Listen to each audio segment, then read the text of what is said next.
No one has ever been saved because of the faith of their parents. Wala itaw naluwas tungod sa pagtuo sa ilang kinikanan. Listen to me. You can be born Catholic. Pwede ka matao nga Katolika.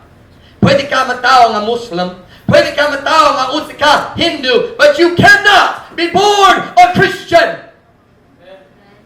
Dili ka pwede maluwas ngayon usa ka Kristohanon. Jesus said, kung ganahan ka maluwas, kinahanglan ka ipanganak pag-usab. Kinahanglan ka o espirituhanon pagkatao, dali ang lawas nung pagkatao lang.